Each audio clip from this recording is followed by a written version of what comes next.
Welcome to episode 2 of On the Clock, Fox Sports, The Gambler, and iHeartRadio's NBA Draft Show. I am your host, Sam Oshtry, alongside Jack Forrest.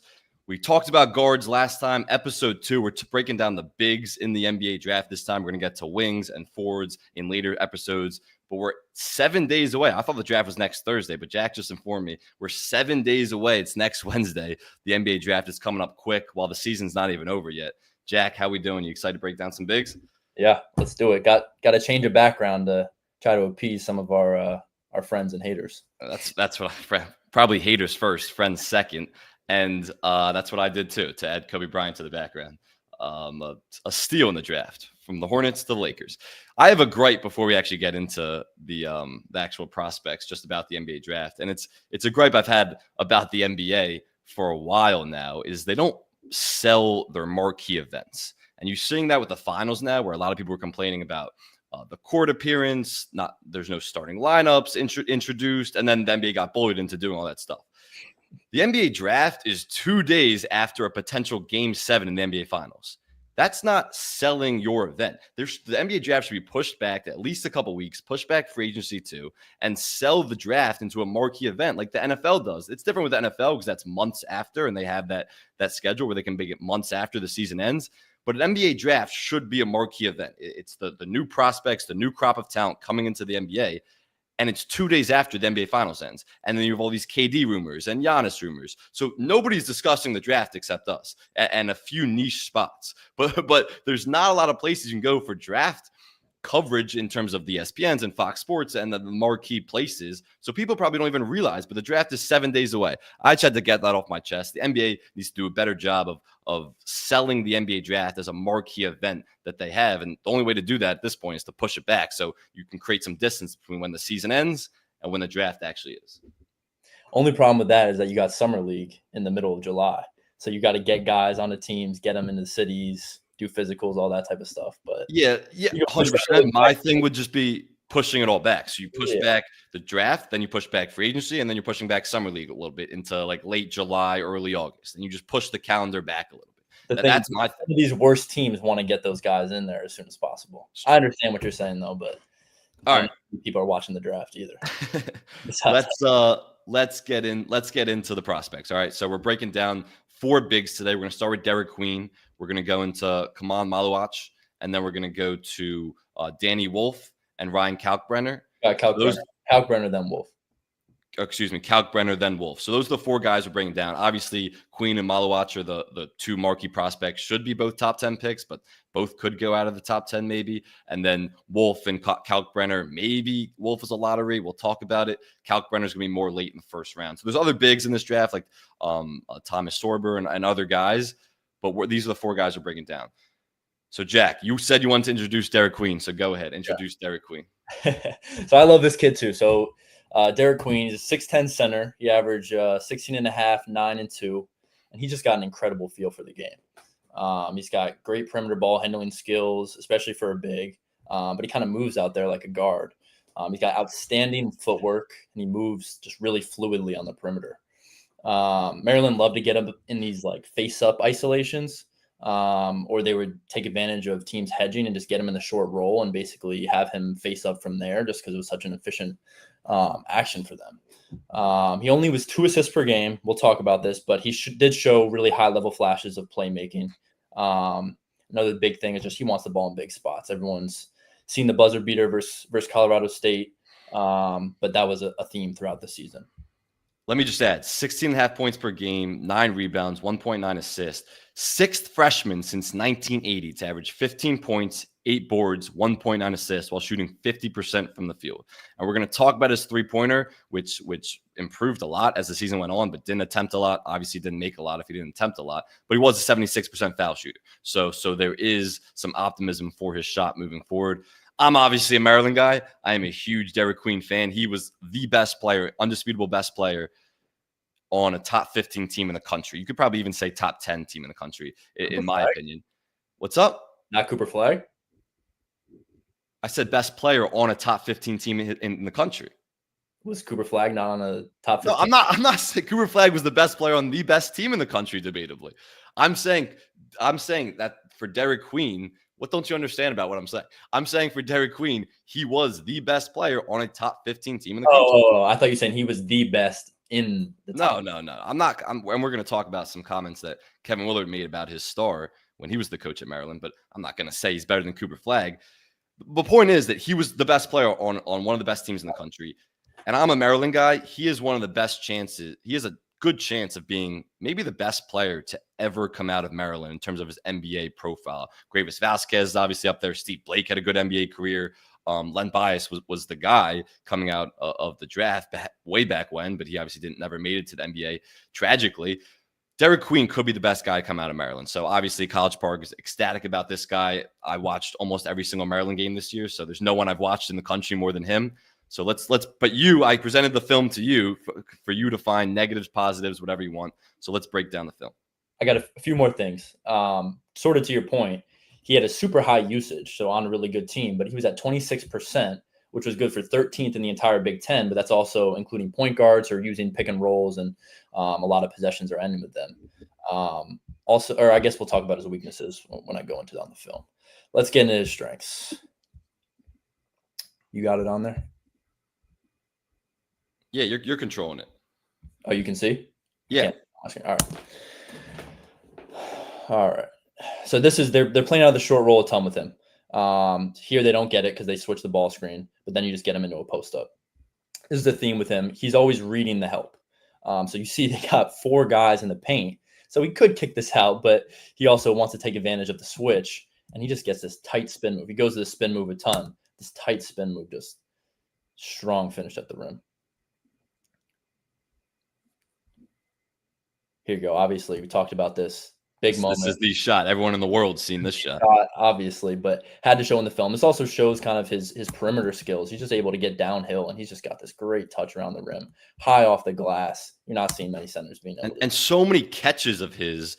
And efficiency-wise, he wasn't great in isolation, but so many catches of his were around either the top of the key or the nail, and it was just into isolation drives. And number one, he's not the greatest athlete, but in that clip, number one, his footwork, you can show his great footwork. And number two, his touch. Like, that's a difficult finish, but his touch is great, which is why there's decent prospects about his, that he could become a good shooter. But I think this footwork and his touch and just his kind of knack for the game supersedes any concerns about his athleticism. Yeah, I mean, obviously on the defensive end, we'll talk about it, but you do need some vertical and lateral athleticism on the other side of the ball. But I agree with you, on offense, it makes up for that. And there's a bunch of touch stuff in here. Also, to your point, he catches it a lot in, I wonder if this is one of those clips, sort of just in this mid-post area, even on the baseline. And this was just an efficient action for them. All right, so here he does get it in the short roll. And this is what I was talking about. He's reading the help. That gap is just way too much, and it's just too much space for him. And obviously, he's got that great touch. He loved that floater. This isn't my comparison. I'm going to come in with some hotter comparisons later. But just watching this clip, he reminds me a little bit of Kevin Love in the mid-post, where Kevin Love was a phenomenal shooter, which is why he is the player he is, and Derek Queen's not close to that. But Kevin Love in the mid-post, Kevin Love was not a good athlete at all. And when he was guarded by 4s or 5s, he was the less athletic player in that matchup. His footwork was so phenomenal. And that's kind of what I see with Derek Queen, where he's usually not the better athlete, but his footwork is so great in the mid-post, in the low post, around the rim, that it kind of reminds me a little bit of that Kevin Love, who was one of my favorite players growing up. Absolutely. He's definitely not as good of a shooter, and he doesn't really go to his mid-range jump shot like Kevin Love, but he definitely has that just amazing footwork, especially for a young kid. All right, another out of the short roll. So they were just getting it to him here, and this is just going to be a face-up clip. Obviously, they're respecting that pump fake, but he gets his guy in there, plays with that good pace, loves that floater. So this is another thing that I saw with him, is that he's always keeping the advantage. So they create advantage. Walter Clayton's probably supposed to take him away here on this press and force the skip, but he gets it, and he just reads this 4-on-3 perfectly. Forces a commit. Obviously, he could pass it out, but he challenges Thomas Hall at the rim. Shows that a little bit of that athletic ability. All right, so here's the mechanics you were talking about. I wanted to show it because we talked about this a little bit last episode. So he kind of real quick before you go, he only made 7 threes all season. he didn't take 5 of those were in the last 4 games of the year. So you Yeah. saw his shot improve as the year went on, and he became more confident shot too. Like, I think I have a clip in there where it was the very first play of the game, one of the NCAA tournament games. He just unwinds and shoots the ball with all the confidence in the world, where you didn't see that earlier this season. So as the year went on, it was pretty obvious his shot developed and became more confident in that 3 ball. But that was a big thing where he didn't shoot the ball or make any in the beginning of the year. As the year went on, especially in the postseason, where no one was respecting his shot because it was on the scouting report, this guy can't shoot, leave him open, he became a better 3-point shooter, which is something the NBA teams, I'm sure, are looking at. Absolutely. And also in this game, he knocks this one down, and I think maybe a possession or two later comes and takes the same shot. He misses it, but it shows you he was gaining some confidence. All right, so for his stroke, he kind of keeps the ball a little bit far away and then brings it in. Obviously, I'd like to see a little bit more compact, but he does get to this good L, which is what you look for in a good jumper. And he shoots relatively straight up and down. But the form is there. Obviously, there could be some tweaks, make it a little bit more compact. But his stroke looks good. Obviously, he was a good free throw shooter. And something that I talk about all the time is it's hard to look at one guy's shooting numbers in college and know if he's going to be a good NBA shooter. What scouts look at all the time is he a good free throw shooter and does he have touch? And Derek Queen checks both those boxes, 76% from the free throw line, and obviously his good touch around him. You kind of see the touch on the 3-point shot too. Those are things that scouts look at where it's like this guy can develop into a good shooter because he has those the touch and the free throw skills and all that, where scouts are going to look at, okay, I believe this guy actually can develop into a good shooter. For sure. All right, so this is some of his passing stuff. So here, this is, I guess the game. What is this? Oh, Is this Sweet 16 or is this is Sweet 16? They lost to Florida. Yeah, Sweet 16. So obviously he made some in this game later on, but he's wide open here. But he just sees his shooter in the corner with no one on him and just throws it, just whips it across the court right on the money. That's sort of the person we're going to talk about later esque. And that's just a dime. Like you could turn down a great shot. A good shot for a great shot. That's what he even sees it. Like he's wide open and it's his vision. Exactly. All right, again here out of that short roll, he's gonna see just got 3 guys on him, and he draws all this attention, but gets it to Julian Reese. He gets his guys layups. Obviously, it was low volume, but he was also asked to score a lot. Obviously, he's a leading scorer, and with that high usage. Try to get the high-low, but he gets it right back. this one I like. I don't even know how I guess he's open here, but he just threads the needle. High-level pass. All right, so here I want to talk about. And let me just point out a lot of these passes too are he played with a 5-man in Julian Reese. So he played the 4 a lot of the time alongside Julian Reese. So a lot of these passes are like to 4 or 5 bigs, which is what you see in the NBA a ton, where you have a great short roll playmaker into like a lob threat traditional big, more like Julian Reese is. And you saw Derek Queen able to operate as the 4 as a short roll playmaker, giving dimes to Julian Reese or a potential big, whoever he'll be paired with in the NBA. For sure. All right, so some of his weaknesses. So we're going to go into some of his defensive stuff. But in reading like all the draft reports about him and other breakdowns, the biggest knock was his defensive ability as a rim protector. And you can see it a little bit in the film. He isn't the best lateral mover. The thing is, it wasn't really showing up in the results he was getting, at least in college. He had like a 92 defensive rating. Anything below 100 is really good.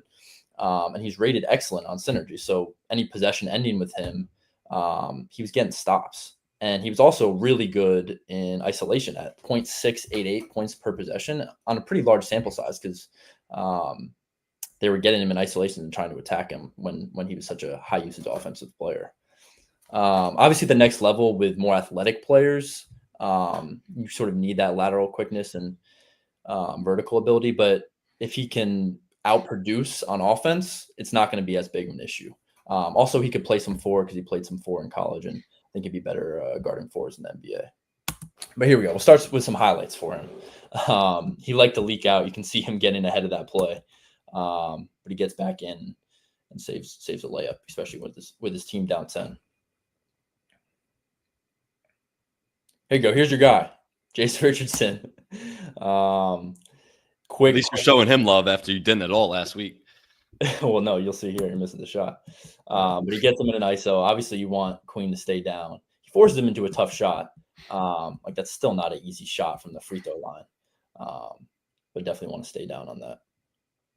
One of the biggest concerns with Queen was his motor, and we don't have any clips of it, but one of the things that people kind of criticized him for was he often was not sprinting back on defense, and that was a motor thing. You saw that in certain rebounding efforts where he just kind of gave up on the play. That has nothing to do with his work ethic, though. I think motor is something you can kind of teach and develop in a right NBA system as you get older with maturity. All that stuff comes. His work ethic, from everyone you would talk to in College Park, it has never been questioned. He is an unbelievably hard worker, and he continues to develop the skills that he needs to. And I think NBA teams will know that as they talk to the people in his life and the people who are around him at Maryland. But the motor is something that was a concern time and time again. I think you saw that defense where it wasn't like he has the lateral quickness. He's not a particularly lateral quick guy, but I think he has the lateral quickness to guard guards. A lot of times it was an effort thing defensively. Yeah, and also we talked about this last time, but having high usage guys, especially in college, all of these draft prospects are super high usage. It's hard to go down and give 110%. Also, to your point, I think there are a bunch of reports out of the combine that he came in great shape. So if he shed a few pounds and is moving better, then that could definitely help him too. Also, you're not going to be asked to be scoring the ball as much right away in the NBA. 100%. At least. All right, so here's someone we're going to look at later, but Danny Wolf just gets him in an ISO, and he just chests him up, blocks his shot, but he stays with it and doesn't really get moved by a pretty And that's the type of guy he can guard, a slow-footed big who plays a lot of pace, but that's the kind of guy he can stay in front of. Yep. This might be out of order. Here, hold on. Go back to that one real quick because I put that one in there just to kind of show his vision and his outlet ability. Into our next, let me see. Well, let me see what the next clip is. That just real quick. One of the best things about Derek Queen is his vision, and you're showing his passing ability in the half court, but his passing ability full court, where he catches the ball as a defensive rebounder, just immediately outlets to guys, and Maryland generate a lot of fast break points because of that. That's Jokic-esque. Where you see Jokic do that all the time. And I put a clip in here. It should be coming up of Jokic doing the same thing. If he just grabs defensive rebound, his guards are leaking out. He delivers a full court dime to them for easy buckets in transition. Their vision is similar. And there's a lot of comments coming in. I'm not going to read any because most are pretty mean. But one says that the Kevin Love comparison is ridiculous. I didn't compare him to Kevin Love by any stretch. They are not the same player. Strictly Derek Queen's footwork in the mid-range as an unathletic guy against more athletic guys is what reminds me of Kevin Love. And when I'm going to be comparing Jokic and Derek Queen, I'm not saying Derek Queen's going to become Jokic, but things like the vision and his passing ability is very Jokic-esque. Yeah. All right, we'll get into that. This is just the last clip. This is kind of like where the defensive worries might come in. I don't know if 9 is an NBA prospect or not, but just a bigger, more athletic guy than Queen. Just like easy drop step, just finishes right over him, and that was common when he was facing. And that's positioning on the catch too. Like that catch was so deep, where what's Queen supposed to do? Well, you have to prepare for that as well. Yeah, that's what I'm saying. But that's like poor job on the catch more than anything, right? Yeah. Well, that's part of it. I'm not saying it's not. All right, here we go. And here's your comp. This wasn't my idea, for the record. How similar are these passes, though? Like this full court vision where he gets it. I don't. When you said it, I was like, "What is he talking about?" What, when I said the Jokic comp? Yeah. All right, so let's get into it. Is that the last clip? Yeah, that's the last clip we got on him. All right, so let's get into the Jokic comp. And I don't hate it. Do that. To me, the more I looked at him, the less I hated it. I still obviously don't love that. You can't compare this kid. Well, let me just say, people in College Park called him Baby Jokic. I get that was. And you're in College Park. I'm not in there. I'm not in College Park, but I'm very in tune with the people over there. Let me just say real quick before we get into the actual specific Jokic stuff. Kevin Willard made some headlines when he said in the middle of this season that if Jokic was white and European, he would be the #1 pick in the NBA draft. Queen. Excuse me. If Derek Queen was white and European, he would be the #1 pick in the NBA draft. And there is some truth to that. This year, not necessarily the case. Obviously, he's not a better prospect than Cooper Flagg or Dylan Harper or those guys.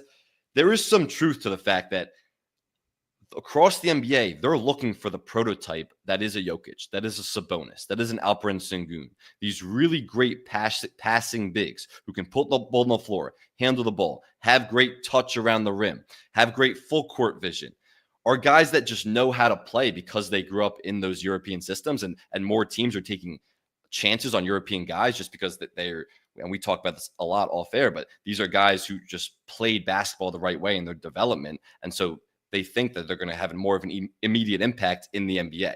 So people are taking chances on European guys more than ever. So it's Kevin Willard said, if Derek Queen was white and European, he would be the number one pick.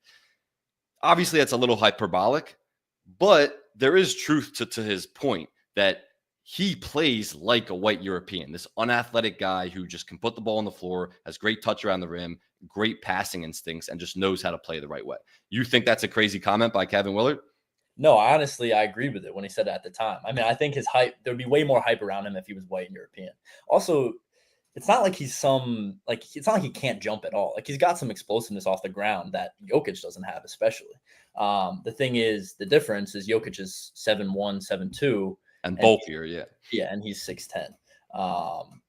So obviously, I think if he gets his body a little bit better and he can become more explosive. But I do think, I don't think that was a crazy comment out of Willard. And I think there's definitely some truth to, if he was white and had Stojakovic as his last name, he would be higher on draft boards right now. See, I thought you were going to say that was a crazy comment. I completely agree with you. I think the Jokic comp is still kind of okay. But when you think of passing bigs who know how to play the right way, who are European, who comes to mind? Jokic, of course. Game. He showed flashes. That's why you can say that. Yeah, but you have to understand comparisons.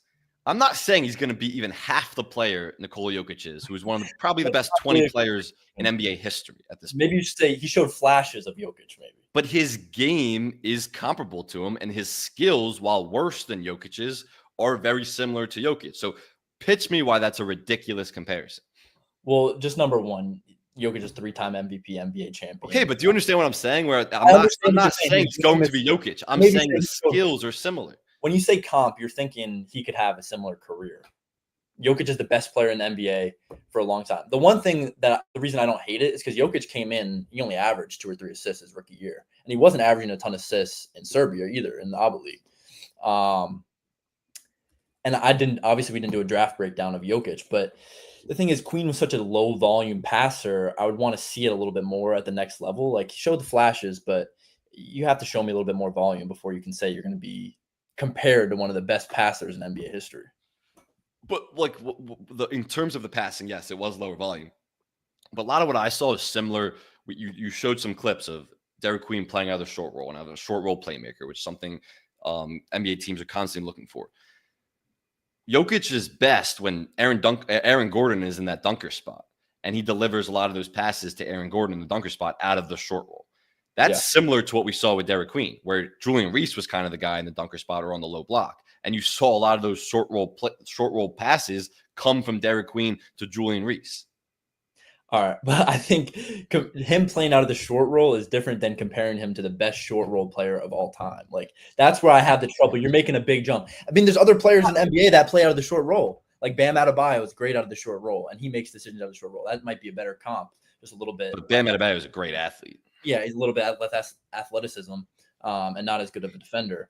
Well, if I could go down the list of that's the high end outcome for a guy like. That's why it's just a big jump. And again, I don't think he's going to be half the player that Jokic is. The comp comes because of the skill set. But I could also say like Alperen Sengun, a guy like that, who's probably a more realistic comp. He has similar skill set to Jokic. He's a way worse shooter, and he's just not as good as a passer, as a processor, not as good touch, not as good finisher. He's just not as good as everything as Jokic, but he's kind of plays a similar role for that Rockets team, operating as a hub of the offense, which if you want to compare Queen to Alperen Sengun, I'm more than fine with that. But like him operating as a hub of an offense, as a great passer who can put the ball on the floor, can drive both hands, finish around the rim, great touch. That's where the comp comes from. I see that, and I think saying he could be a high usage player in the NBA where teams are running a lot of stuff through him, that might be. I think you're just making a big leap, and I think I understand what you're trying to say. He plays like him, but it's impossible to say that and not think of Jokic as a 3-time MVP. It's just you can't make that jump for me at least. I So don't know. where do you kind of see his career ending up? Mm, I don't know. It Like, depends are on you really high on him? Like, do you think he's going to be a great NBA player for a long I time? think Do he you has think one of he's the all-star highest potential? I think he has one of the highest ceilings in this draft. I think probably top 5, 6 ceiling in this draft, but I think he could also have a relatively low floor in the draft. So he's So kind of where do you actually see his best position? Because that's one of the things that are concerns for a lot of scouts is where is he actually going to play? Because if he plays the 5, you're undersized with him playing the 5, and defensively he struggles playing the 5. If he plays the 4, I think he's better offensively as the 4 if you have kind of like a lob threat big playing the 5. Kind of like you even see Anthony Davis, who plays the 5, but he loves playing the 4. He was at his best that year they won the championship with the Lakers when JaVale McGee was playing the 5 and Anthony Davis was playing the 4. When Anthony Davis operating as a hub, Anthony Davis is similar where he doesn't shoot the 3 ball at all. But when you have the passing instincts that Anthony Davis or like a Derek Queen have, it kind of negates the spacing concerns that come with playing a couple non-shooters on the floor. So where do you actually? But the counter to that is if Derek Queen's playing the 4 on offense, defensively, most 4s are just going to blow by him because he can't guard on the perimeter at that level that you need to in the NBA. So where do you actually see his best position, and not team fit, just kind of roster fit? I think if there's another good 5, like you said, I think I like him better at the 4, definitely offensively. Obviously, there's going to be defensive concerns at both those positions. But I think at the 4, he's got that great perimeter handle and great feel just for the game in general. I think he'd be better at the 4 than he would at the 5. But it obviously depends on the roster around him.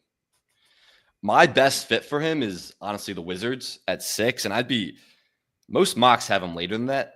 But number one, the Wizards had him in his backyard this entire time. He's from Maryland, went to IMG, but he's from Maryland, and of course played college ball for 1 year at Maryland. So the Wizards in Washington had him in his backyard the whole time.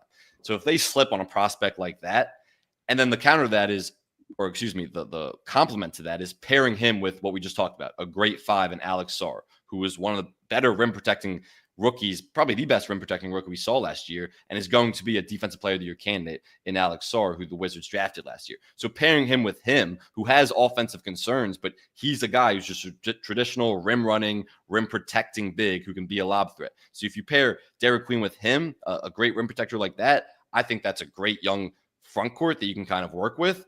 And the Wizards had him in his backyard. Like, don't let him get out. So I'd be pretty surprised. Most mocks have him later, which is kind of shocking to me. I'd be pretty surprised given the upside if he falls back past the Wizards at 6, because I think it's the perfect fit. And they also just had him next door this entire season. I like that fit. He's probably later on people's like top 30. He is. He's like a lot of people haven't gone the Nets at like 8 or even the Bulls at 12.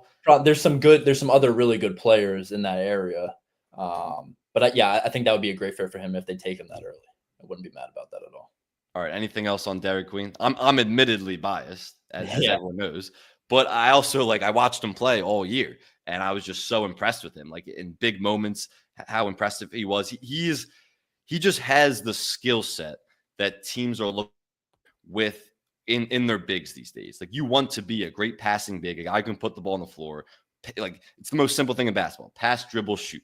If you can do those 3 things, and I think Derek Queen can develop a shot, like as a big man, you should be considered a best prospect. So he's the best skilled big man in this draft. I think he'll end up being the best big man in this draft. And I'm admittedly biased, but I think he's going to be an awesome NBA player and have a great career with at least a few All-Star appearances. All right. You don't think he'll be an All-Star ever? No, I think he could be. Like I said, I think he has probably one of the highest ceilings, obviously not the highest, but one of the highest, but also one of the lowest floors in this draft. I think he could flop out of the NBA if he doesn't figure out how to guard and play and figure out what position he's really going to play at. So that's why the fit is going to be so important. But I think his ceiling is definitely all-star or above with the type of skills that he has, with the skill set he possesses at that size. All right, let's move on to another big who's going to be probably go in the top 10. Come on, Maluach. Yeah, come on, Malawach. Hopefully, Come on, Maluach from Duke, a guy who also just played 1 year at Duke, averaged 8.6 points, 6.6 rebounds, 1.3 blocks, 76% free throw shooter. Didn't start playing basketball until about 2019, so like 5 or 6 years ago, because he's from South Sudan. So obviously basketball is not exactly prominent over there, but he's a guy who developed really quickly. So do you want to introduce Malawach before we get into the film? Yep. So he's 7'2", measured at 7'2", and he got a 7'7" wingspan. And 8.6 and 6.6, they don't seem like great numbers, but he only played 21 minutes a game on arguably the best team, or one of the best teams in the NCAA. And for him, he's just the prototypical NBA lob threat and could be a defensive anchor with a little more coaching. And this year he was like an elite rim protector. He didn't have a ton of blocks, but he was deterring a lot of guys from coming in the paint or making it really hard to finish. He also had a great motor. So we'll see this sort of in the film, but it was really hard for teams to box him out. And he was just constantly hunting offensive rebounds or trying to make the next play on defense. And that's why I think he could come in and contribute right away, sort of in backup minutes and eventually starter minutes, because he's been playing for 4 years, sort of like you said. There's so much room for growth that with NBA coaching and just more experience playing basketball, he'll get a better feel for the game. Also, he played in the Olympics this year. That's just experience that could be good. And he's only 17 when he did that. But yeah, he was the best lob threat in college this year, and that's always just a coveted skill in the NBA. Oh, also one note I had, I don't know if you disagree with this, but I think he has the highest floor of any center of that we're covering. I don't know about in the draft, but of the 4 we're covering, I think he definitely has the highest floor. I mean, I'm always going to say Queen, but in my notes, I have how high his floor is, because like he will be a really good big, and he has limited skill set, as you kind of talked about, but he is what he is. And as a lob threat, like you're going to show a lot of clips of, as a rim protector, he has a really high floor. And I agree. I don't think his ceiling's honestly that high. He could develop into something greater, but like he has limited skill sets or limited skills that that'll ever make him like some Joel Embiid type prop player. But his floor is really high because of what he is as a rim runner and as a rim protector. So I'm with you on that. That I think anyone who takes him, you're not getting some star. You'll probably never be an all-star, but you're getting a really good big that'll be really helpful to help a team contend and grow with a good young core. You want to get into film? I got a few more things, but so I'm with you there. But I also think there's people out there that think he's going to be like his ceiling is the highest in the draft or one of the highest in the draft. I think that's crazy. I mean, what either, yeah. Like when you look at like his comps, and like you want to look at like a Derek Lively, people compare him to, just because someone like that. Just because Derek Lively is obviously a Duke guy too. Like I see more like Nick Claxton, honestly. Even some Mitchell Robinson in there. Like his comps, those ceilings. Like when I do player comps, just because you're getting on me about Derek Queen and Nikola Jokic, when I do player comps, it's looking at if the player projects as good as he possibly can in his absolute ceiling, what could he be? And with a Derek Queen, if it could potentially be like a Jokic or someone like that. Kamal Malawach, his absolute ceiling is a player like Clint Capella, is a player like Derek Lively. Like that's his ceiling to me, which are really good players and starting bigs in the league. But I don't really see anything beyond that. Yeah, I'm with you. I don't see much beyond that. I'm not sure if that's how you're supposed to do player comps, but we'll save that. That's how I do player comps. All right. Player comps are also a lot like they're very fun, which is why like I like to do them when we talk about the draft. They're also pretty dumb. Like how can you really compare a player to? And I don't think draft teams actually do that when they're looking at their big board. I mean, players come to mind. Like if I'm watching a certain player that you watch in the NBA all the time will come to mind. But draft comps are usually pretty dumb, but they are fun. They are. All right, so some of the statistical highlights I had for him was that he finished 90% of his field goals as the roll man, which is just an unreal statistic. You'll see teams really had trouble figuring out how to guard him because they had spacing, they had shooting, so they would play this 2-man game in the middle, and it was really hard to guard. He had the best offensive rating at 147, which is ridiculous, and 94 defensive rating. And that was the best on Duke for anyone playing major minutes. And also another thing, he shot 77% from the free throw line, even though he barely took any threes. But that's something we've been talking about as he could project as a better shooter at the next level if he puts in some work. And my favorite stat, his offensive rebounding percentage, meaning of the available offensive rebounds or missed shots, he got 16.5% of those. So that was number one in the ACC. I think it might have been 3 in the NCAA. But he's just creating possessions out of thin air. And that's where the Mitchell Robinson comp comes in, because Mitchell Robinson's probably the best offensive rebounder in the NBA. Yeah, I mean, 16.5% is just ridiculous. And have someone like that on your team, it was impossible for people to box him out. And then obviously the weaknesses, low usage, really limited creator. He'll pretty much just be finishing advantages that others are creating for him. And he's still developing his feel for the game. He had some moments where he would look lost out there. He'd be on the wrong spots. On defense, on offense, he'd kind of just be wandering. But that's something that's definitely correctable with more coaching and just more experience in general. All right, you ready to get in film? Yeah, let's do it. It's up. Yep. All right, so he was more of a deep roll guy, so they weren't really looking to get him in short rolls. Obviously, you put 2 on Cooper Flag, and there's a help man there, but once he gets it that low, he was just finishing everything. And then that's why I kind of say where his ceiling isn't that high, where you're right that you rarely saw him operate as a playmaker in the short roll. It was like you said, he was always a deep roll guy or a deep roll. Yeah, and he was just great finishing around the rim, and like you said, finishing in pick and roll settings as the roll guy. So that's kind of where I see like the limited ceiling. It's like, all right, you see the prototypes for those guys in the NBA who are successful, but you have to have those other skills to be something more than that. For sure. He's going to be a low usage guy, like he was in college, at least right away. Obviously, you don't know what's going to happen. All right, so him and Knipple ran this 2-man all the time.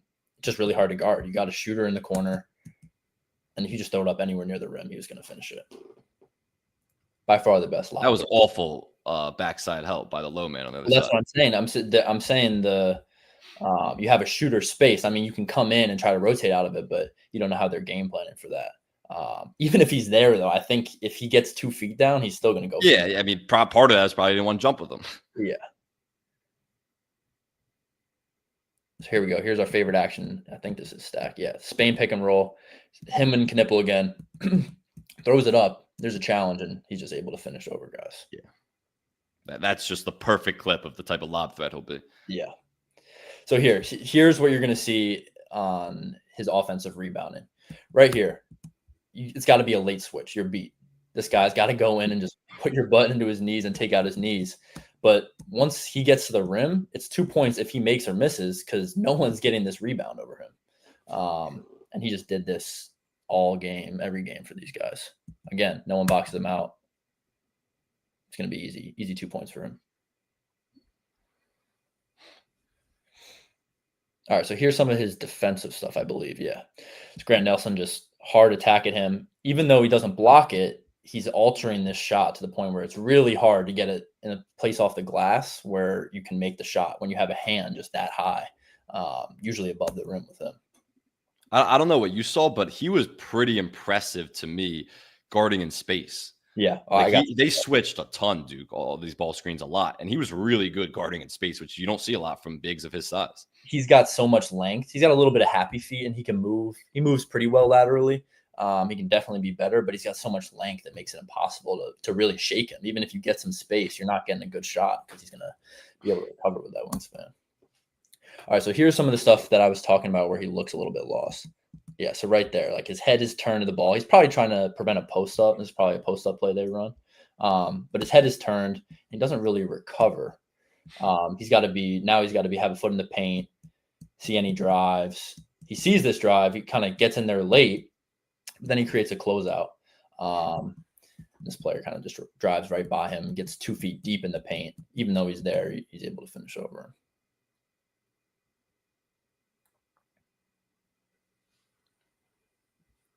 I think this is his last clip. Which one is this? Oh, this is the same one. One thing you see on a lot of scouting that was my last clip for him. So one thing you see on a lot of scouting reports is the defensive rebounding concerns. And so you only average actually 6.6 rebounds per game and 3.4 defensive It's rebounds per game, really low which minutes, though. That's the thing. wait, say that again. Other guys who are averaging 9 are playing 35 a game. You only Oh play yeah, for sure. 20. But that's something you see on scouting reports is the low defensive rebound numbers, and then the game against Houston in the Final Four, he has 0 rebounds against a really physical, tough Houston defense and front court. So that those concerns were exacerbated even more around that Final Four because he had 0 rebounds in that game, which was a big talking point coming out of that tournament. My thing for me is what I saw, and this is what a lot of scouting reports say. It's not a concern for me because number one, you can see the rebounding impact on the offensive glass. Like you said, he wasn't playing as many minutes as some other guys. And the biggest thing for me is defenses wanted to bring him away from the rim because of how great of a rim protector he is. And Duke switched ball screens constantly. So he was forced to guard on the perimeter, and he was pretty good at guarding the perimeter. So when he wasn't around the rim, from at least from what I saw watching, he wasn't around the rim defensively to get those boards as much as you would kind of think a typical big would be. So that's kind of, I guess, it's an excuse for him, you could call it. But I'm not really concerned about the low defensive rebounding numbers like some other people are. Are you? No, I don't think so. I also think as he doesn't have a great feel for the game. And I think as he plays more basketball, he'll figure out what positions he needs to be in. Obviously, the switching doesn't help, but positioning is everything at rebounding. So once he sort of figures out where he needs to be, I think he'll be a much better defensive rebounder. Because offensive rebounding is literally just run at the rim. You see someone going, to get a layup or something, just run at the rim and get the ball off the rim. Defensive rebounding is a little more. You got to figure out the clip of, you know what I'm talking about. I don't know what you're talking about. Power forward on the Bulls. I don't know why I'm blanking on his name. Patrick, who are you talking about? The rebounding clip. I don't know why I'm blanking on his name. Famous. Dennis Rodman? Rodman, yeah. I don't know why I was blanking on his name. I was like, the Bulls, like right now, the Bulls in the 90s? Yes, Dennis Rodman, the best offensive rebounder in NBA history. Exactly, where you have to grab it off, and he was showing the different angles and how people rebound. And there's some truth to that, where you have to be able to be in the right spot. Those, just a side note, when he talks about offensive rebounding, he talks about it like it's an art. And he mastered the science behind offensive rebounding, the angles of all of it. Some guys do that really well, like you're talking about. Other guys, you watch Mitchell Robinson, I don't think he's like it's an art to him or science. That guy's just massive, and he's giving everything he can to go grab an offensive board. That's fair. That too. All right, so I'm pretty high on this guy too. A low ceiling, but really high floor. And when you look at some of the teams that might want him, the Pelicans are a team that could take a swing on him. With the 7th pick, they're going to try to move up for a big time star. But if they can't do that, I think you kind of just take a guy who's one of the more sure things, I think, in the top 10 in Malawach. And they don't really have a center, and they have Kelly Olynyk, and then Yves Messi was pretty good last year for them, honestly. But still, they don't really have that type of center. They could use one. The Sixers are a really interesting team for Malawach if they trade back. You don't take a chance on a guy like this when you're drafting 3 overall. But if they trade back and maybe with the Pelicans who want to move up and get that 7th pick, that would be interesting. A guy who can play alongside Joel Embiid as a lob threat, because Joel Embiid obviously likes to play on the perimeter a bunch, but also a guy who could be your center in the post Embiid era, because you have to start considering that. So I think the Sixers are a decent team for him. And then also the last one is the Thunder. If he somehow slips to 15, the Thunder are the perfect team because Hartenstein's only has 2 more years left on his deal, and you have to start thinking about you're probably not going to pay him once you have to extend Jalen Williams. You're going to have to extend Chet. You're not going to have the money to pay Hartenstein in 2 years from now. You're going to look for a replacement who can play alongside a Chet. And that Chet, Isaiah Hartenstein, 4 or 5-man combo, when they're on the floor together throughout this year, I think that's been awesome. Malawach serves a similar purpose. He's not the passer Hartenstein is, not even close. I'm not comparing them, but I'm just saying as a center for 3 years down the line, you can bring Malawach along to develop. I think the Thunder, if he somehow slips, could be a sleeper team that drafts him. I love that fit for him, especially because he'll have 2 years to develop, and that's something that he needs right now. Coming in right now, it's going to be tough. He could definitely give minutes depending on the organization he's in, but yeah, I think going to the Thunder, getting 2 years to develop, and then bringing him in for backup minutes. What about the Sixers? You like the Sixers? I like the Sixers. I mean, I don't know he's coming in and playing backup Embiid minutes. It would be a completely different offense. That's where it's kind of tough. But I guess they did that a little bit with Drummond and some of the other centers they've had. But he seems young right now, kind of in a different time frame than the Sixers, who kind of need to win now. Yeah, but they also are trying to usher in at the same time. They have this 2 timeline approach where they have to consider the post Embiid era, and that's part of the Maxey McCain equation, and that's why they're going to draft a good player, probably a 3 overall. But if they somehow fell because they really liked Malawach, that could be an option as well. That's fair. All right, let's move on to Ryan Kalkbrenner. One of the better players in college basketball this year, like kind of just a prototypical big man who dominates college basketball with a ton of post-ups, but you don't really see that translating to the NBA necessarily. So I think he's going to be pretty good, and I'd take a swing on him in the late first. He averaged 19 points per game, 8.7 rebounds per game, 2.7 blocks per game, and I'd say he was probably the best rim protector, shot blocker in this class, at least what he showed at college. 34% from three, obviously not great. He's 7'1", and has a 7'6" wingspan. So the guy is incredibly tall. And sometimes when you watch him play, he looks a little awkward, but he's incredibly tall. And he's traditional rim running big, lob threat, can play with his back to the basket, even though you're not going to call a lot of post-ups for him in the NBA. So I like him. I don't know how you feel initially before we get into the film. Do you like Kalkbrenner as a prospect, as like a immediate backup big in this league? I didn't love him as a prospect. I thought he didn't have great mobility and obviously not good lateral movement, but he's kind of heavy footed, I guess is a good way to put it.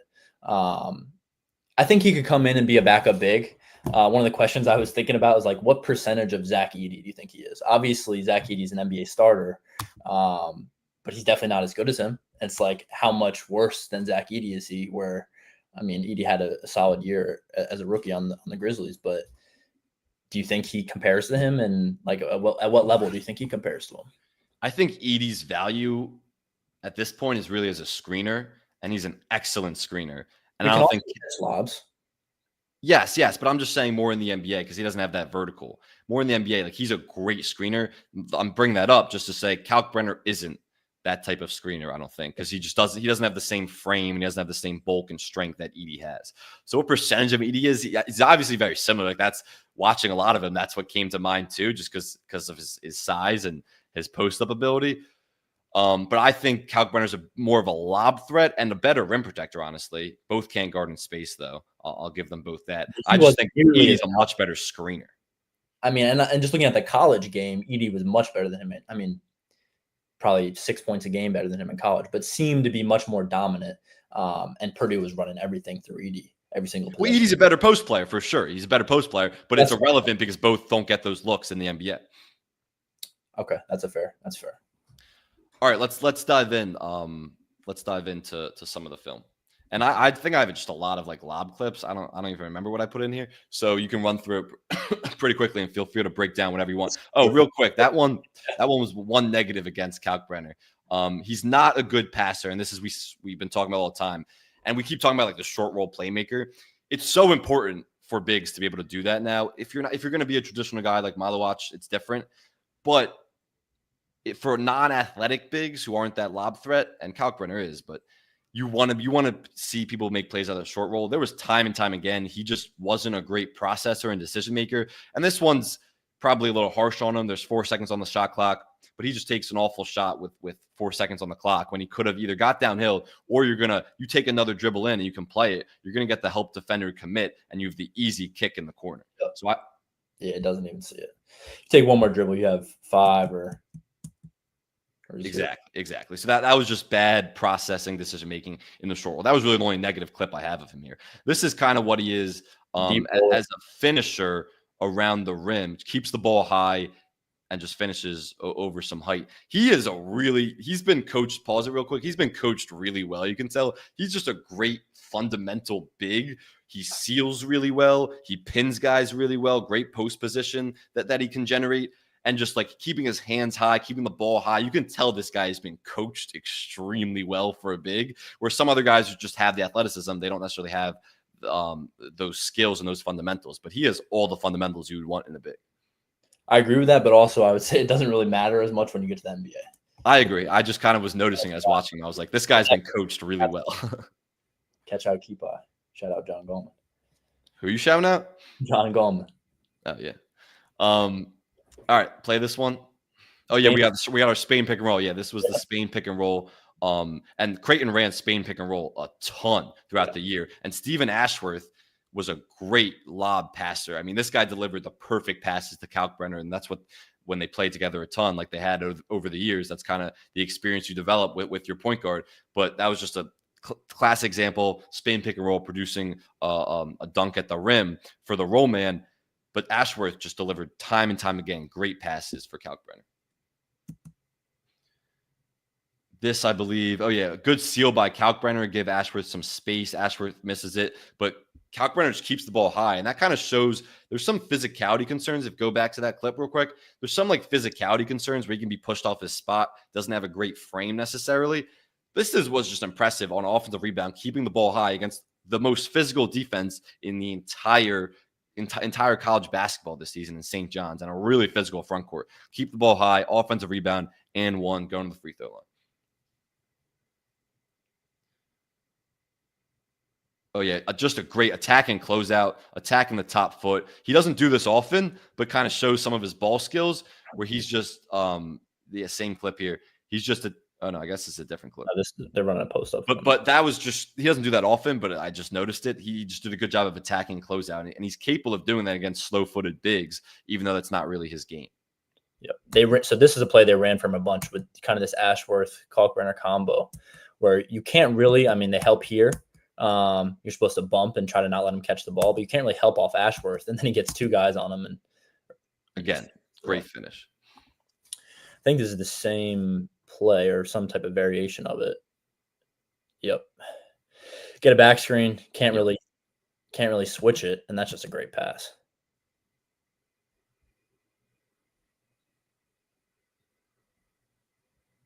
This is defensive stuff, I think. Oh, yeah. So go back, play that clip again. Just as we saw, I think we talked about this. I forget which prospect we talked about this last week, but it was really the same action where he's coming off that curl and generating the switch. And Kalkbrenner almost exclusively played drop coverage. This isn't a ball screen, but he almost exclusively played drop coverage on ball screens. And you want to get him away from the rim because he's such a great shot blocker. So this is what St. John's does well, is they get RJ Ruiz on the switch, and they want, this is what they want. He's going to bring the ball back out. They're going to get Kalkbrenner in space. They're forcing him to guard in space. This is the matchup they want. But this is really the full Kalkbrenner defensive experience where I believe, play this clip. Yeah, so they're going to get him out in space.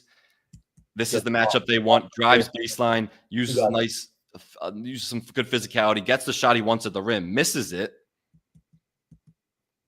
And as you play it, kind of stop real quick. Kind of some of the physicality concerns. This is everything that you see Kalkbrenner defensively, where he's going to guard in space and he's not good at that. Physicality concerns where he kind of gets manhandled for that rebound, for being honest. Of course, Ruiz had better positioning. What? He gets manhandled on this layup too. Just bumps him off the spot. I mean, that's a wide open layup unless it's something. So those are some of the physicality concerns. But then he pins the shot at the backboard, and that's kind of the shot blocker he is. So that's the full Kalkbrenner experience in one clip, where he can't guard in space, some physicality concerns against stronger dudes, which will come up in the NBA, but also a great shot blocker and just pins his shot against the backboard.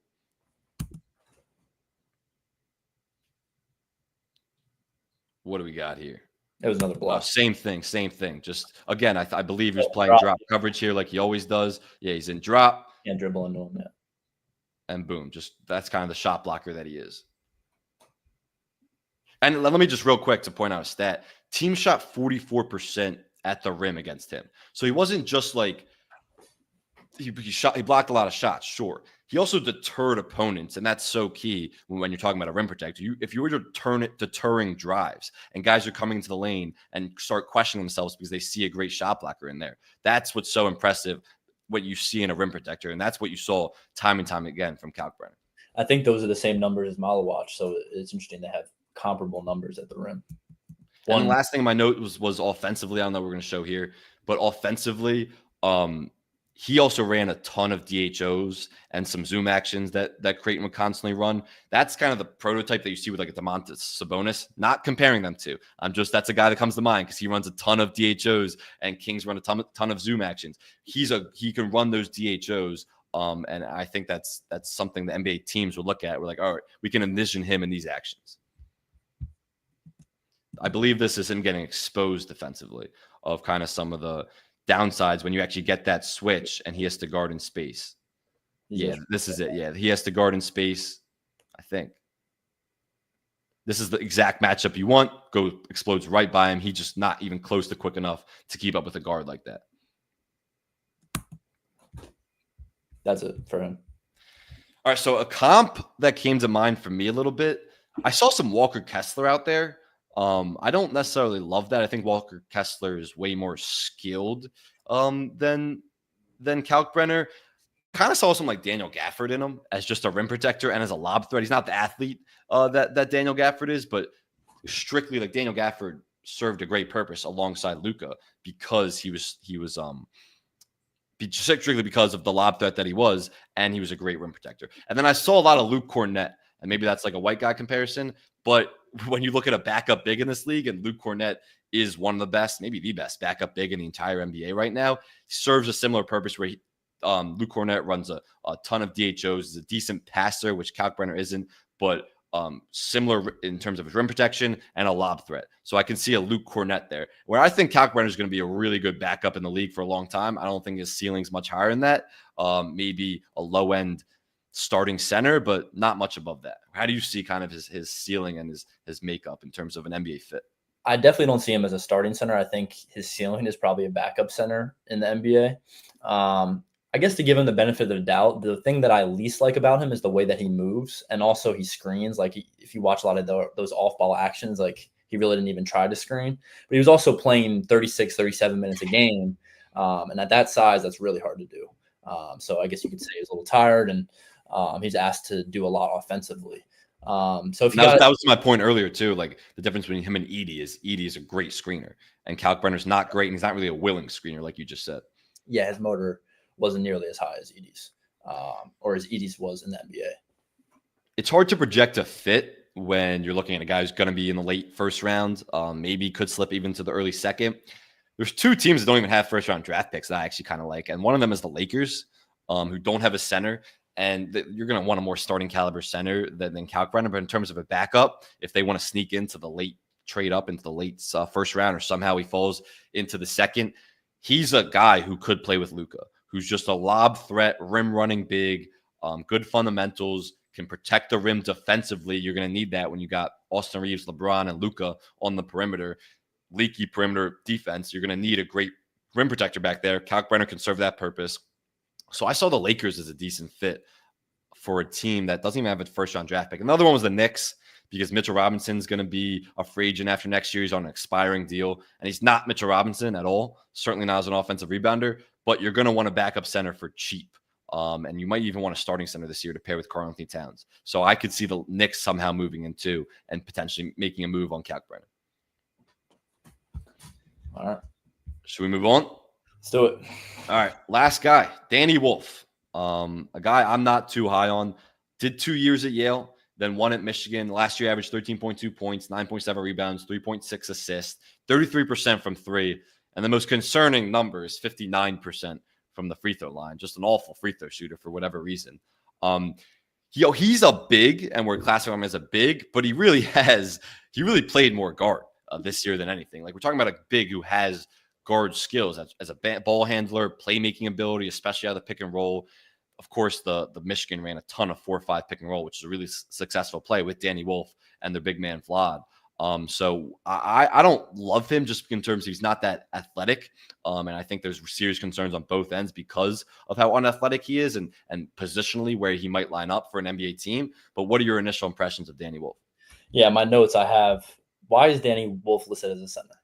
Like, there's no way he should be listed as a center, and he's going to get really limited, if any, minutes at the center in the NBA. Like, he projects to like a 3-4 in the NBA, just because he's a really fluid ball handler and he's got these perimeter skills. Obviously, we'll see that he had some turnover concerns, but he's a high-level creator off the dribble. So I really don't see him listed as a center. Just sort of, that's his height. He's like 6'11", 7 foot. So there's not many guys that can create at the level he did at that height. So I think he's an interesting prospect for that reason. Yeah, I consider him more of like a playmaking four. and he turns the ball over a ton. And I guess let's just run the clips, because a lot of these clips, unless you reorder them, are No. just him turning the ball over a ton. Out of this entire draft class, he leads the entire class in terms of turnover rate, 24% turnover rate, which is just absurdly high and too high for a guy who's supposed to be a playmaking four. So let's run these clips.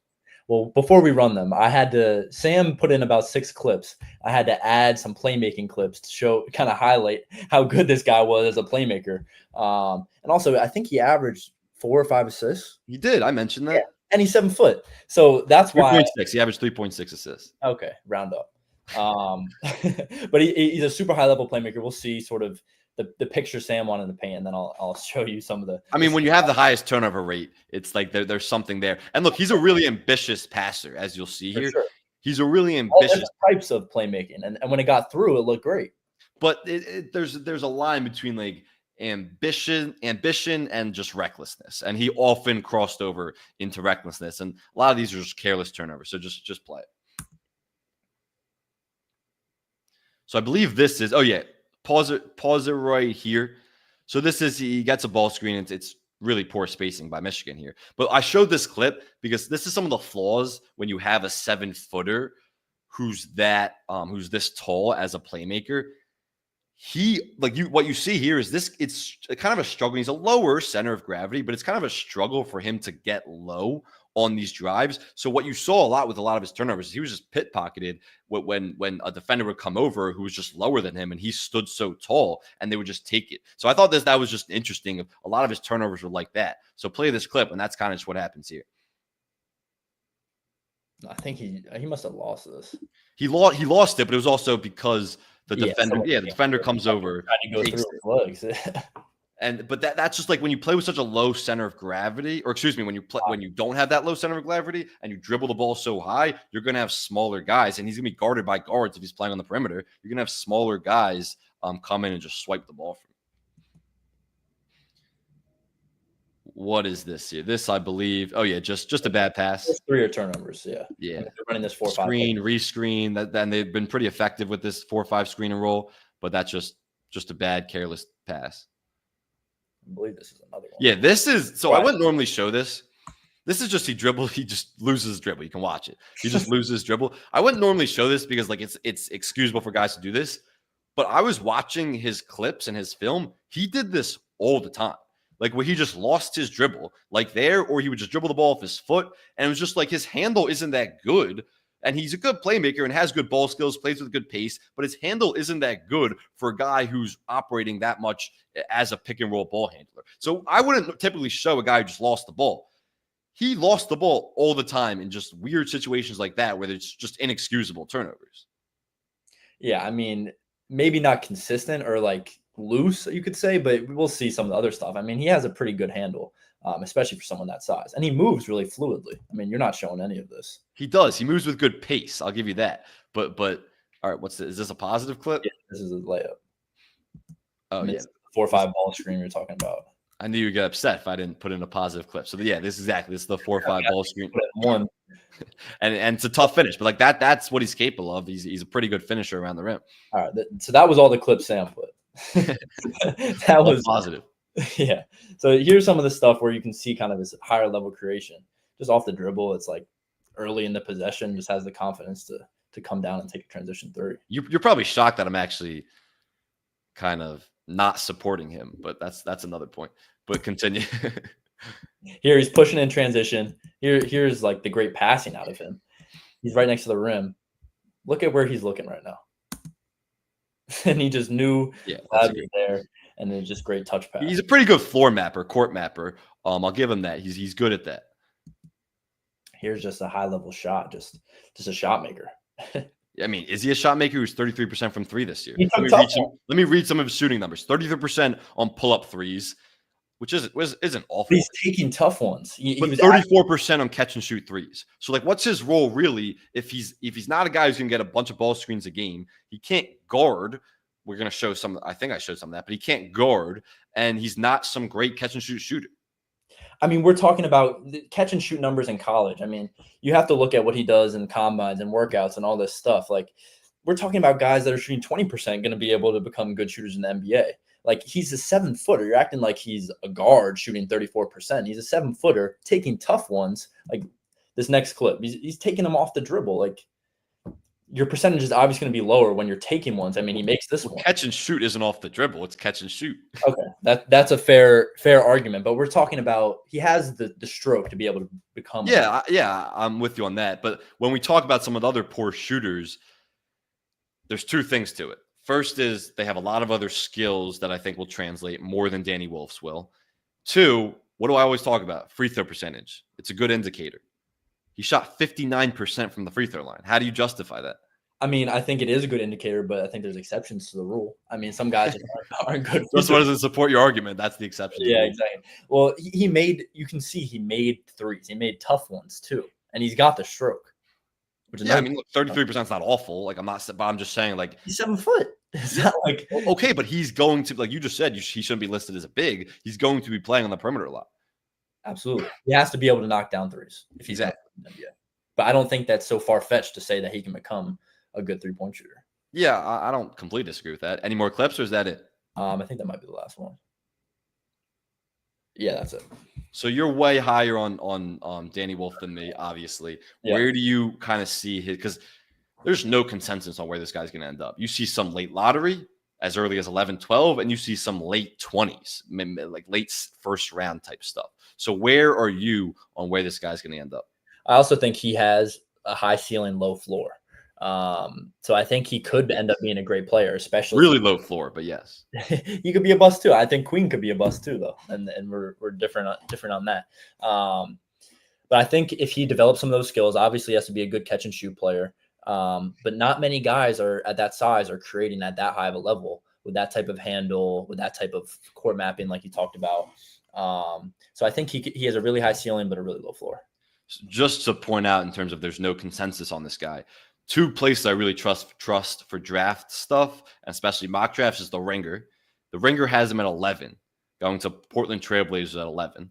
And then the second one is Yahoo Sports. Kevin O'Connor does a great job with that stuff. He has him going in the second round, pick 4 in the second round. Those both the last mock before the draft? No, there'll be more mocks before the draft. But were those the most recent ones? Yes, those were the most recent ones. Yeah. So I think you can take a chance on him. I think that's a pick. You're like, all right, we're going to roll the dice. We don't know how this is going to end up. So I don't think that's too crazy or out of the realm of possibility either way. And I'd lean more towards the Yahoo one, where he would be in the second round. I just wouldn't take a flyer on this guy. I just don't. I think he's a playmaking 4, but he turns the ball over too much. Like we talked about, highest turnover rate in this class.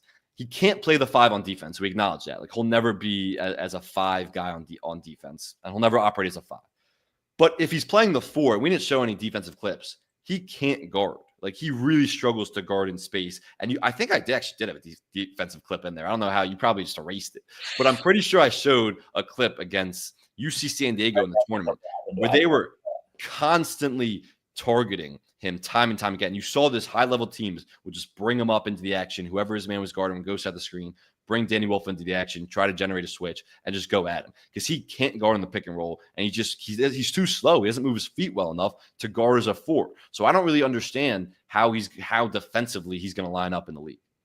That's something, yeah. I mean, obviously he has to figure that out, and that's the name of the game in the NBA is just call the weakest defender and no ball screen and get him on a switch. So if he's going to play, obviously he has to figure out how to guard. But I'm rooting for him. Do you know why? Why? He's an Israeli citizen. So I hope the best for him. I just he goes and plays in Israel.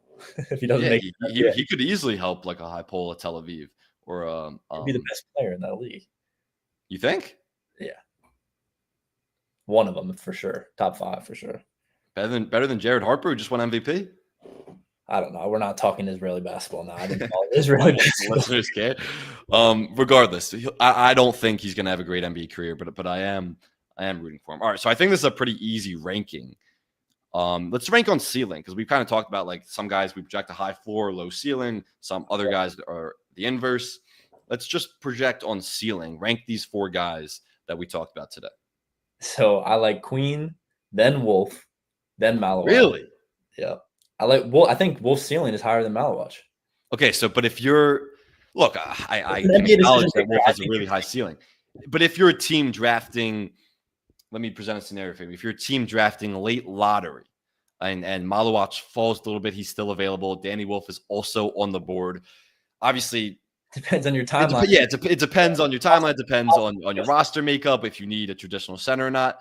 But you would rather, let's say it's just you're drafting for best overall position. You're the Thunder. You're a team that's fully set in terms of your roster. You're drafting for best available guard. You didn't say best available. Okay, but I'm asking you a different question. Best available. Who are you drafting between? Malawach for sure. Malawach. All right. So I guess ceiling, I could see why Wolf would be higher. I presented the question poorly. Malawach will be the better NBA player. You disagree with that? I mean, Wolf has a higher ceiling, so I don't know how you can say that with certainty. Okay. Well, like we talked about, Derek Queen's ceiling is Jokic and an MVP of the league. So if you really want to go all the way to ceilings, if you had to project right now, who are you banking your entire basketball credibility on? Who will have the better career, Malawach or Danny Wolf? Malawach is a safer pick for sure. Okay. So you have Wolf 2 and then finish it? Malawach and then Kalkbrenner. Okay. So I have Queen 1. I'm glad we're in agreement there. I have Malawach 2, like we talked about. Really high floor. He just is what it is, but what he does it really well as a rim running big, lob threat, rim protector, all that stuff. And then I have Kalkbrenner 3 because I think his floor, it's not high, but it is what it is, where he's going to be a good backup league and could get starter minutes for a long time and have a 10+ year career in this league. And then I got Wolf 4, obviously a guy I'm not particularly high on. So a little bit of disagreement there, but at least we're good with Queen on 1. Yes, sir. Anything else to add from the day? I don't think so. I think we hit it all. We did. We went disagreements today. I liked it. We went as long as we did last show, but with 2 less prospects. Yeah. So that's kind of how much we disagree with Queen and obviously some important prospects who you'll hear called in a week from today. All right, so we will be back either later this week or early next week with a couple more episodes before the NBA draft, which is 7 days away. Counting down days to the NBA draft on the clock, presented by Fox Sports The Gambler and iHeartRadio. We'll talk to you next time.